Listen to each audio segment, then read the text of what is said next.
Evet sevgili arkadaşlarım, bugün 27 Aralık 2022 günlerden Salı. Bugün Tarsus'a geldim. Sevgili arkadaşım Süleyman Darendelioğlu ile birlikte Tarsus'u gezeceğiz, dolaşacağız. Beni izlediğiniz için çok çok teşekkür ederim. Sağ olun.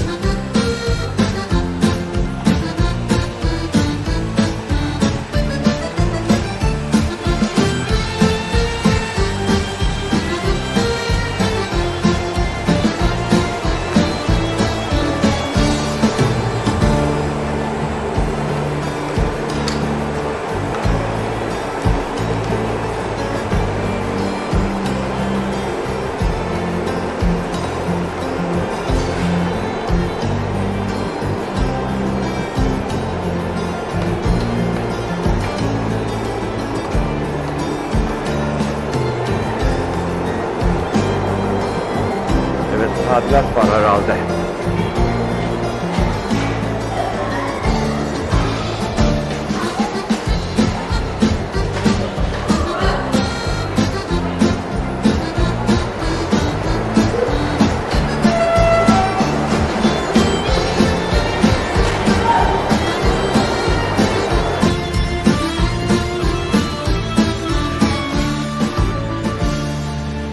Evet sevgili Tarsuslu Süleyman kardeşim.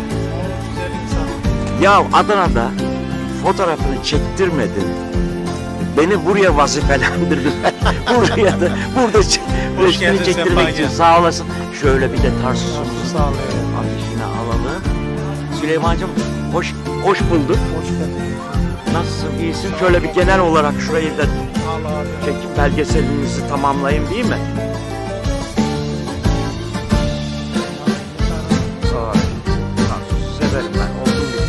Meşhur burada seneler önce neyiniz meşhurdu biliyor musun? Cevizli baklavanız. Fıstıklı değil, fıstıklı. 60'tan da önce. 60'tan da önce. Evet Süleymancığım, bugünü tekrarlayalım da gün olarak 27 Aralık 2022 günlerden Salı. Şu anda Tarsus'ta şelaledeyiz. Evet, buradan arkadaşlarımıza vereceğim mesaj çok önemli. Necip kardeşim Adana'dan buraya gelmiş, şeref vermiş. Teşekkür ederiz. Tüm arkadaşlarıma buradan bol bol selam, iyi günler, esenlikler dilerim. Bir dahaki toplantıya Ocak ayının 14'ünde buluşmak üzere. İnşallah ben de katılmak için elimden gelen gayreti sarf edip İnşallah önemli bir hadise olmaz. İnşallah hepimiz için o geçerli. Hepimiz için geçerli. Yalnız Sayın Başkanımızla Fevzi yani Fikret'le görüştük.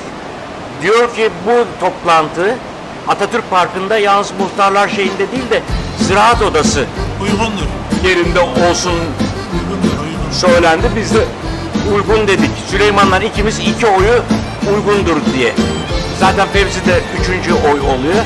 Demek ki şu anda Ziraat Odası... Hava soğukta ancak. Dışarıda olmamakta fayda var. Fayda var, evet. Bence Atatürk, kapalı bir yerde olmasında fayda var. Ziraat şeyi de odası da biliyorsun değil mi? Atatürk evet. Parkı'nın gene o muhtarlar kafesinin birazcık şeyinde. Çok iyi. Doğusunda, çok az. Parkın şeyinde, kenarında. Bu vesileyle tüm arkadaşlara hepsine candan selam, iyi günler, esenlikler diliyorum. Çok çok teşekkür ederim. Yayını da kapatıyorum burada. Yayını da şu şekilde kapatayım. Şelaleyle.